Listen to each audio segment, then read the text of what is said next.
বাংলাদেশ আর নেপাল নিয়ে একটা কথা আমার মাথায় চলে আসছে, কেউ কাজে করে দেখায় আর কেউ কথা বেশি বলে। এই একটা প্রবাদ বাক্য আছে। কেন? ঘটনাটা হচ্ছে যে বাংলাদেশ ফার্স্ট এই জেনজি প্রোটেস্ট স্টার্ট করেছিল, যেখানে তারা নতুন সরকার রিফর্ম করার একটা কথা তুলেছিল, কিন্তু তাদের সেই জেনজি সরকার তো আর হলো না।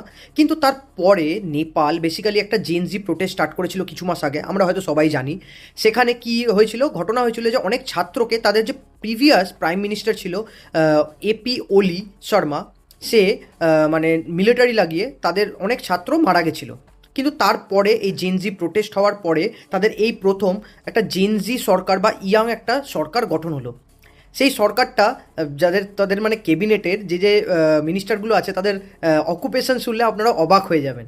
তাহলে ঘটনাটা কি, তাদের যে প্রাইম মিনিস্টার হয়েছে যার নাম হচ্ছে বালেন শাহ, সে বেসিক্যালি একটা র্যাপার, মানে গান করে।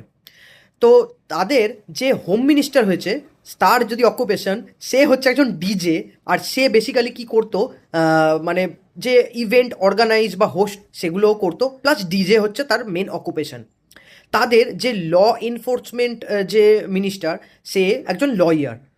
আর একটা কি, তাদের যে হেলথ মিনিস্টার, সে আমাদের ইন্ডিয়ার এইমসের অ্যালুমিনাই।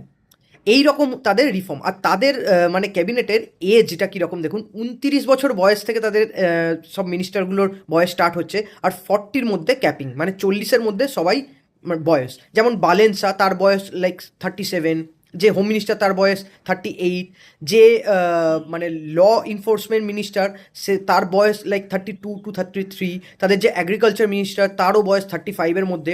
সবচেয়ে কম বয়সী যার বয়স হচ্ছে 29। মানে বুঝতে পারছেন যে কতটা এজের ফারাক অন্যান্য কান্ট্রির থেকে। যেমন আমাদের ইন্ডিয়ায় ম্যাক্সিমাম অনেকেই এজড, কেউ 56, কেউ 60। মানে কম বয়সী বলতে গেলে শুধু রাঘব চাড্ডা আর কিছু কিছু আছে, বাদবাকি সবাই এজড।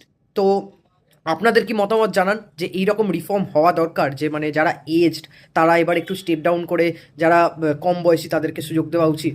আপনাদের কি মতামত জানাতে ভুলবেন না। এরকম ভিডিও পেতে আমাকে ফলো করতে ভুলবেন না। ধন্যবাদ।